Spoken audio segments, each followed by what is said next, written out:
ये कहानी एक सुहाने से जंगल की है जहाँ तमाम पक्षी काफी ज्यादा खुश रहते थे और सभी पक्षियों में एकता थी। वहाँ पर कोई भी पक्षी एक दूसरे से नहीं लड़ता था, परंतु एक कौवे और एक कबूतर की आपस में कभी नहीं बनती थी। वे दोनों आपस में लड़ते ही रहते थे। सभी पक्षियों ने उन्हें कई बार समझाने की कोशिश भी की, परंतु वे दोनों नहीं मानते थे और वे हमेशा आपस में लड़ते रहते थे। उन दोनों की इस लड़ाई के कारण ये बात तोते महाराज तक जा पहुंची और तोते महाराज ने उन दोनों को अपने पास बुला लिया। तभी तोते महाराज ने कहा, अरे क्या हो गया है तुम दोनों को? हमेशा आपस में क्यों झगड़ते रहते हो? क्या तुम दोनों में बिल्कुल भी बुद्धि नहीं है? बच्चों की तरह क्यों लड़ते हो? तुम दोनों हमेशा लड़ते रहते हो और इसी वजह से पूरे जंगल में इसका बहुत बुरा असर पड़ रहा है। तमाम पक्षियों के बच्चे भी इससे बहुत बुरी सीख हासिल कर रहे हैं।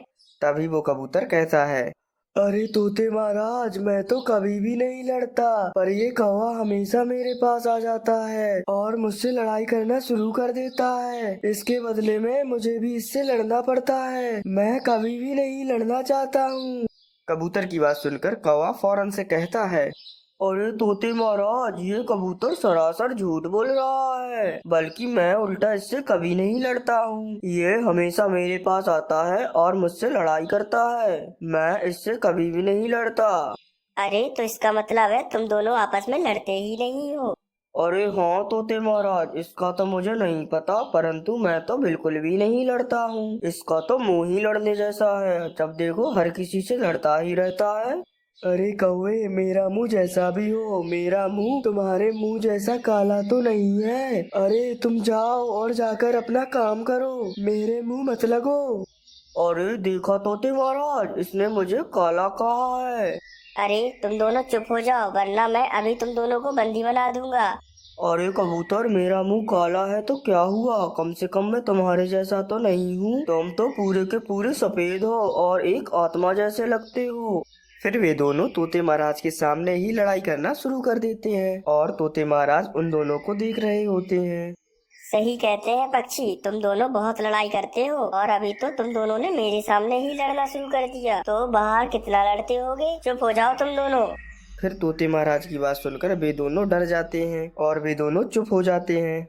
मेरी बात सुनो, मैं तुम दोनों को ये आखिरी मौका दे रहा हूँ। अगर अभी तुम दोनों ने लड़ाई चालू की तो मैं तुम दोनों को उठाकर कारावास में डाल दूंगा और हमेशा के लिए फिर तुम दोनों वहीं पर कैद रहोगे।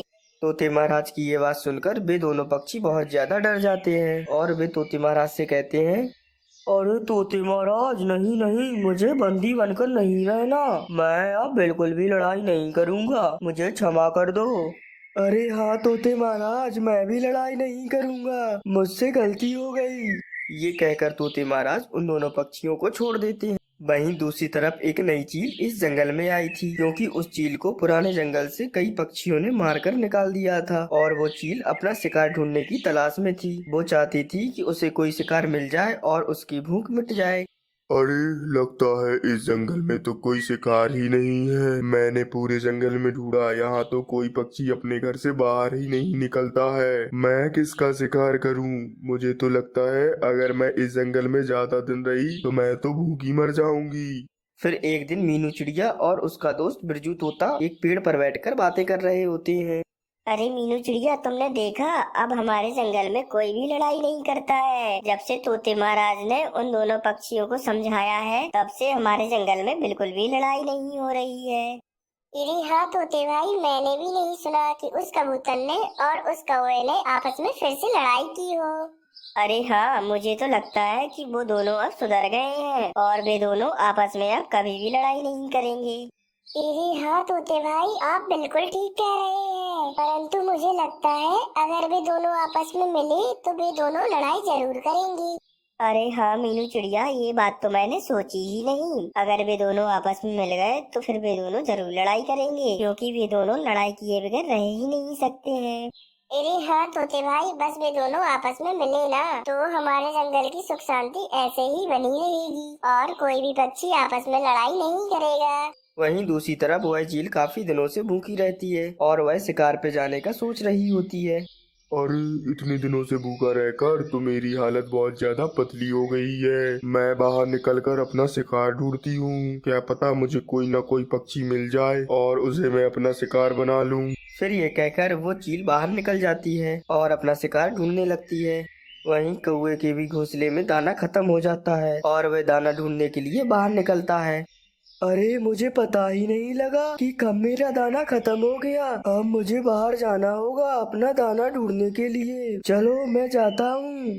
फिर वे कबूतर हवा में उड़ रहा होता है और वो कबूतर देख रहा होता है कि जंगल में दाना कहाँ है। वहीं पर कौवा भी हवा में उड़ते उड़ते जंगल में दाना ढूंढ रहा होता है, परंतु अभी तक उसे कोई भी दाना नहीं मिल रहा होता। फिर अचानक कबूतर की नजर एक गंदम के दाने पर पड़ती है और वह कहता है, अरे वाह, मिल गया दाना। चलो मैं जाता हूँ और इस दाने को उठा लेता हूँ।